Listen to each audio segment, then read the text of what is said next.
tonight, where we're giving you guys an update on the news and what's happening, whether here locally and across the country. But it's also an opportunity for you guys to get some behind the scenes as well, because we're going to go out to the newsroom, kind of walk around, talk to some folks, give you guys a heads up on some of the stories our reporters are working on. And we hope that you guys can walk away here every day with something valuable. We want to get to some breaking news here today. It's coming from downtown. So a man accused of driving drunk and then killing a Precinct 7 deputy constable has been found guilty. This happened back in 2022, so there's been some real developments here. Been watching this trial very closely. Let's head over to reporter Leslie Delaspora, who's been there at court, bringing us the latest on this. Leslie.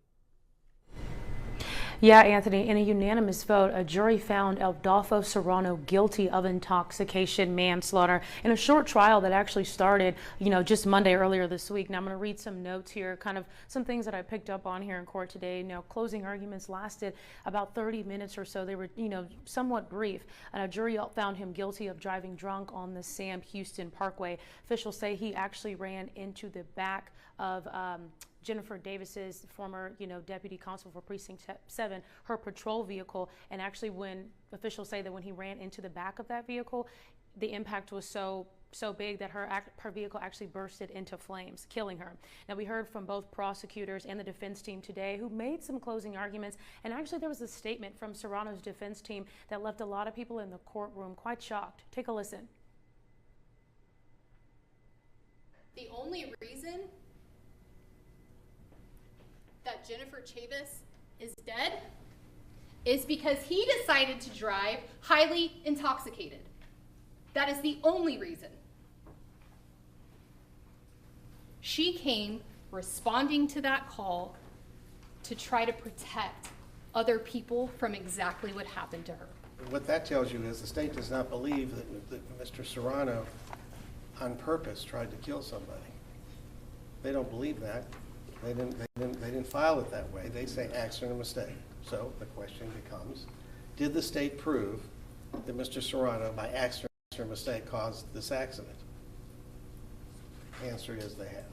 So my request on behalf of our side is for you to go back and find Mr. Serrano guilty.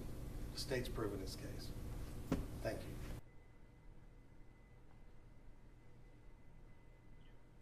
Now, according to officials, Serrano is expected to be sentenced today, and he is facing 5 to 99 years in jail. And we do want to mention actually right now about 1:30, where apparently impact statements are going on just behind me here in District Court 177, just down the hall there. Reporting live from downtown Harris County Criminal Courthouse, Leslie Delaspora, Fox 26 News.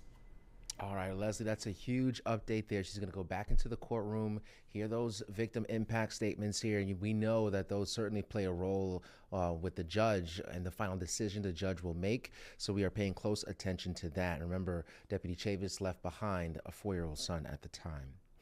Well, some lawmakers and candidates alike are putting more pressure on Governor Greg Abbott to announce a day for a special election to fill the 18th congressional district. As we know, unfortunately, it is vacant right now after the passing of Congressman Sylvester Turner. Abbott has already missed the first date that was originally scheduled for May to fill out the paperwork and get it on the ballot here. And some political analysts speculate that he will wait to put it off until November, because naturally that has an impact here on the House of Representatives in D.C. It's very close there, so leaving that seat vacant gives his Republican teammates, I guess, or other Republicans there in Congress an edge. So we're going to be listening now to Representative Jolanda Jones and what she has to say about this ongoing issue. We are state representatives and senators who have constituents in Congressional District 18, and we are standing in solidarity asking Governor Abbott to call a special election so our constituents have federal representation. I'll make my statement first, and then each of my colleagues have something to say on this issue, because that vacant seat affects our constituents.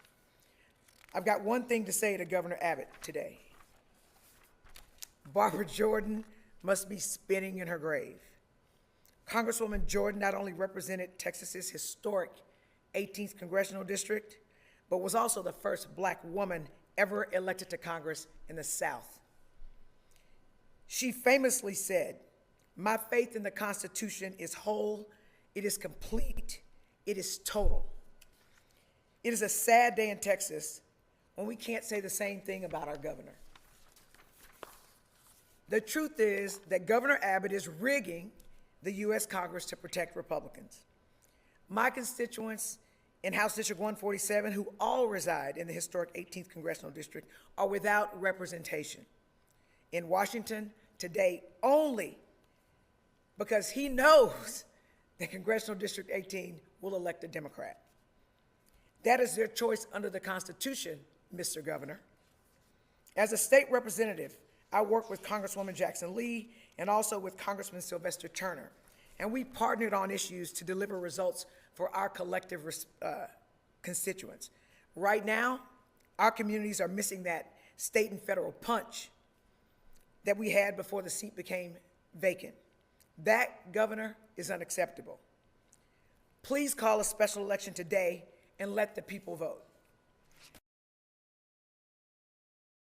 That is the message there from Representative Jolanda Jones. Now, Governor Abbott's office has said that a date will be set at a later time. We don't know his timeline just yet, but folks are definitely paying close attention to it. But now, State Representative Jones has not officially filed yet, nor has at-large Houston Councilmember Letitia Plummer, but both of them say they are considering runs. Now, the 18th Congressional District has a very deep and rich history. This is the same district that was represented for decades by the late Congresswoman Sheila Jackson Lee. So this seat has a lot of people that will be eyeing it, but some of the people we know who have already filed. So give me a second. Let me read some of these people off this list. We have, they go on your screen. We have the county attorney, Christian Menifee. We have 5th Ward Community Advocate James Joseph. We have former at-large council member Amanda Edwards. We have businessman Robert Slater, Kiwanis Polis, and Isaiah Martin.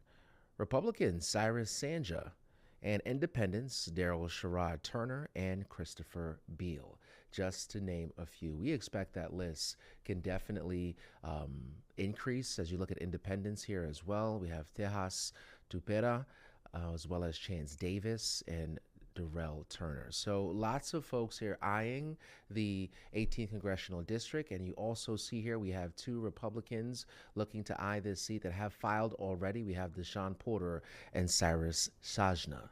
So again, 18th Congressional District, we expect lots of folks here to jump in this race. Again, this is just the people that we know that have filed as of right now. They can still file. And we know because we don't have a date set yet by the governor, it's kind of open-ended with the 18th, but at the end of the day, the people living in the 18th Congressional District do not have representation in D.C. So that's a big story for us here. All right, switching gears a little bit here, let's talk about TikTok. We got a deadline. It's 2 days away. There's been a lot of back and forth on whether or not it will actually get banned. So here's anchor Delon Dillard, who spoke with Bree Fowler of CNET about the need for a non-Chinese buyer and how a deal could potentially get done. Let's just start with just the obvious. First and foremost, is ByteDance even interested in selling? You know, they've been very quiet lately. It wasn't that long ago where they basically said that a sale was off the table, and also that even if they wanted to go forward with a sale, that the Chinese government would block it. So, this has been a huge roadblock to any kind of a deal up until now, but that may be changing. So we saw what happened back in January. It went dark for TikTok did for like a day or so, barely even 24 hours. What will happen on Saturday, this upcoming weekend, if there is no buyer? I mean, in theory, the same thing could happen again. I remember, looking at my phone that night, and then all of a sudden TikTok went dark. You just got an error message. That could happen again. All signs kind of point to, at the very least, President Trump extending the deadline, kind of punting and kicking the can down the road a little bit longer. So he can do that? Yeah, he can do that. The only reason that didn't happen last time was because the deadline was actually the day before the inauguration. So there was kind of this, what's going to happen? No one really knew kind of thing. But all signs also kind of point to a deal too, maybe coming down today or tomorrow. And that could involve a sale, that could involve some kind of joint venture agreement with ByteDance. No one really knows at this point. Let's bring people back up to speed here. Why is TikTok even at this point being banned in the first place from a Chinese buyer, Chinese ownership?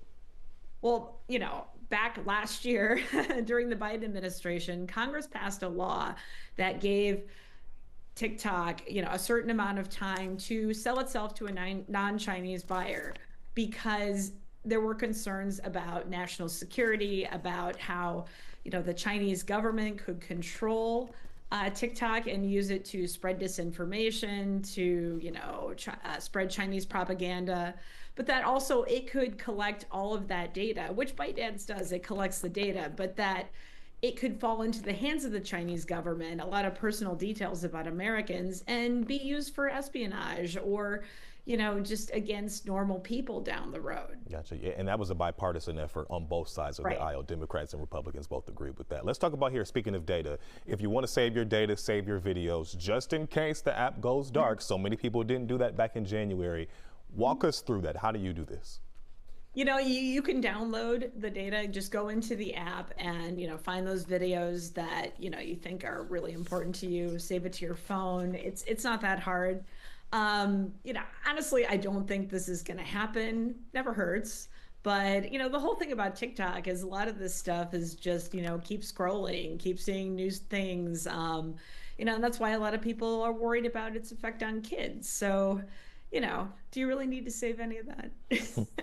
Some people want their old videos and stuff like that just in case the the app goes dark. So potentially, if it does, might be wise to go ahead and save those videos just in case. Bree, we always appreciate you when it comes to tech. Yeah, thanks for having me. All right. All right, that's a good interview. We'll see what happens when you got 2 more days to see if TikTok lives or dies. All right. So ICE Houston, they just released some latest numbers here for us on an operation to continue to remove criminal immigrants here in the U.S. Anchor Sally McDonald takes a look at those numbers and kind of breaks it down and makes some sense of it for us. We have breaking immigration enforcement news coming out of Houston on this Thursday morning, April 3rd. We just got new numbers from the ICE Houston field office for the last 2 weeks in March. ICE Houston tells us they deported 174 illegal immigrants to Mexico, all previously convicted of crimes. So in fact, combined, those 174 illegal immigrants account for 610 criminal convictions. Let's break down the numbers a little bit more for you here. 96 of those convictions are related to violent crimes. We're talking crimes like homicide, sexual assault, or aggravated assault. The list also includes 83 convictions for drug trafficking, 146 convictions for driving while intoxicated, and 22 convictions for human smuggling related offenses. Now, many of the 174 criminals deported have illegally entered the U.S. several times and have been convicted of multiple crimes. Again, that's coming from the ICE Houston field office. Now, the Houston field office director, Brett Bradford, had this to say. I'm going to quote him now.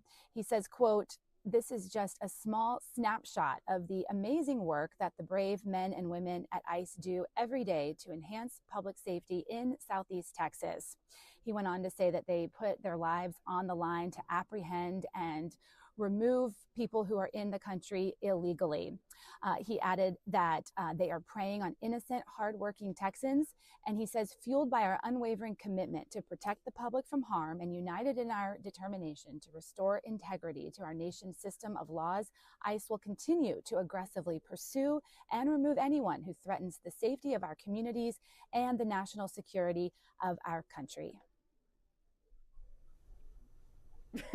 All right. So April is National Autism Awareness Month, and it's meant to draw attention to the growing need for informative information and programs to support those with autism.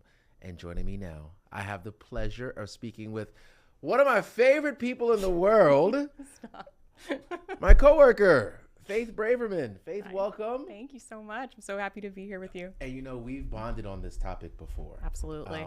My nephew is living with autism, and your son Noah, and we've really talked about the need for so much awareness and more programming. And it's been a huge part of your life as well for your family. Oh yeah, it's a every day, every hour mission to get Noah whatever he needs to help him thrive. And it's been a 3-year journey. Yeah. So. All right. First of all, can we talk about my nephew really quickly? Oh, please. How awesome of a kid is he? If people at home don't know him, so tell them about Noah. Well, Noah is almost 6. He'll be 6 in a week. And, doing all the birthday party planning. But it was when he was 3 years old, right after his 3rd birthday party, that my husband and I were like, something's up. So that's when we took him to Think Neurology, and his neurologist diagnosed him with autism. Yeah. So we've been in ABA therapy and speech therapy ever since. And we're just still trying to figure out what we can do to help him reach his full potential. So his neurologist recommended that helmet you see. That's a EEG helmet. So it measures brain activity. And this is just something all autistic parents or parents of autistic children have to go through, is how can I help diagnose what my child's going through? And his neurologist said, he might be having seizures at night that you don't know about, because 10 to 30% of children with autism have epilepsy. And I was like, that was news to me. Had no clue. No clue. You learn something new every day, I swear, with this ASD. Yeah. So the neurologist recommended he wear it for 3 days, which was a struggle. And he had a camera on him at all times, making sure that it monitored what he was doing when his brain activity might have been spiking in an unnatural way. But he got some treats. Oh, yeah. You kind of have to. And we took him to a drive-through safari to spoil him that first day, which, they were kind of like, you can do that, but we don't recommend it because we need the camera on him. But I was like, no, I want to spoil him a little bit. Well, was it difficult to keep the helmet on? Very difficult. They secured it pretty well with that tape. And he kept trying to pull it off, but he couldn't. And there's a lot of sensors underneath that tape on his brain, measuring activities. So we just tried to keep him as happy as we could. Lots of Starbucks croissants. That's his favorite treat. we did a lot of Starbucks drive-through. Love that. Everything that he could possibly want to try to get through those 3 days. So after the 3 days, what was the process like to get the results, or did you guys get the results back? I literally got them yesterday. Really? Yes, and they said it came back as normal. So that's amazing. It is. It's a really good thing. Don't get me wrong. I am very happy that he doesn't have epilepsy, because that would be a whole other issue we would have to deal with. But at the same time, it would be so nice to have answers and something I could treat. Because right now we're still back at square one. It's like, what is causing his autism? How do we treat it? I still don't really know. And we're not going to stop trying, obviously. You'll do anything for your kids. Yeah. And, we're looking at experimental therapies and continuing with ABA, which is applied behavioral analysis therapy. Is your nephew in that as well? Yeah, so and then also, his name is Bryce. Bryce is 8 years old. And I think for my sister, even a large part of it was getting to the point of the diagnosis. It took her some time. Everyone has their own timetable. Absolutely. And then when you find out you need to change how you parent and figure out best ways to get the resources that your child needs, that in and of itself has been an uphill thing for my family, just resources, even in school, trying to get him an IEP, or just someone who can work with him on a more personal level so he can, progress, you know what I mean? And he's 8, he's, behind on reading levels, but he has shown so much growth in the last year and a half. That gives me hope to hear that. And that's the thing, it's going to happen. It's just, you have to be, as a parent, so persistent. This. Oh yes, and patient as well, because you just see other kids reaching these milestones, and you're just like, that should be my child as well. But God gives me a lot of grace to get through any challenge that we have to face together as a family. And Noah's taught me so much about what to really think about life, what's really important in life. So he's been a blessing for sure. I just love the little guy too. He loves you too. I love my guy. He's Uncle Anthony. Okay, so what about next steps? Have you and your husband talked about next steps and some of the research or things you guys can do? We have. So there's some experimental therapies we're looking at that aren't covered by insurance. So it is a little expensive, but we are looking at the Stem Cell Institute. There's one in Panama, and there's several in the United States as well, but it's not approved by the FDA. But we have seen, we're in a lot of autism groups online, and we have seen some parents who their child sounds just like Noah, almost 6, not speaking in full sentences. Noah can speak, it's just 1 or 2 word sentences, very limited, and can't really have a conversation with you. So we're reading about children with similar symptoms who did this stem cell therapy, and it flipped a switch. It just you're trying to figure out what part of their brain needs that special treatment to help them start communicating, because the brain, we're still learning so much about it. It's such a complex organ. And they have seen some results with stem cell therapy, so we're looking into trying that, you know, if we could afford it.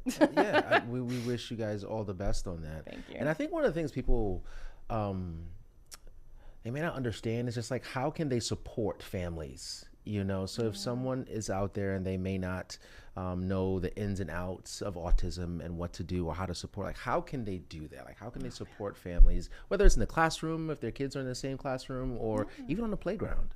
Something I love, I take note of this gym called Success on the Spectrum, and no, it's not called Success. What is it called? It's a gym for kids who have autism, and I'm blanking on the name, but on the wall it says, finally a place where you never have to say I'm sorry. And that is something I'm constantly doing as a parent when I take Noah in public. I'm sorry, I know that he's not supposed to be doing this. And the comments some parents will give you, or just the looks that they give you, can really cut you deep. It's like you're living in a world that just doesn't understand children like Noah. And that can be really hard to deal with. Sometimes that's harder to deal with than the autism itself, is just the reaction from other people who just see his neurodivergence as like an inconvenience to their lives. And it's the people who are just so understanding and compassionate. I'm gonna cry talking about it. The people who can recognize that Noah's special and say, hey, it's okay. You know, and also, like, he's a kid, you know, people who expect perfect behavior from children, that's very unrealistic. So it's people that really take the time to show you that they care, they understand, how can I help you? You know, Noah's got some great teachers, and we're, you know, looking at possibly enrolling him in public school in the fall, so hopefully we get a good IEP going for him. And you know, we can talk about this all day, because even when we talk about like funding from like a state and federal level, like the dollars, it's like, it's not a lot of it, you know what I mean? Funding, and we need wait time, like you need so much more. So this is something that I hope, like, on a national level, we can see more of an effort towards, like, putting funding, you know, put your money where your mouth is. You know, we know that we need to put the money there. Hopefully someone at some point can do it, because so many families are in need of it. Yeah, it's growing. You know, more kids are getting diagnosed as we understand this disorder better, and as more children get diagnosed, I'm hopeful that treatments will increase, research will increase, and hopefully children like Noah can get all the resources they need to be successful. And he's already a success in my eyes. You're an awesome mom, Faith. You're an awesome mom. I try. I love you to death. You do a great job. And you know, Noah came to the station the other day and he visited, so it was good to see him. You got some high fives. He's a great high fiver. It was good to see him. Faith, you're awesome. I know you guys are going to do the very best for our little guy. Thank you. Thank Your you so nephew as much well. for sharing. I know, my boy. Sure. They've got to meet, because I think They he's do. coming down this summer, so we'll have a play date. All right, you guys, we'll be right back with more Houston Live and Local after this quick commercial break.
All right.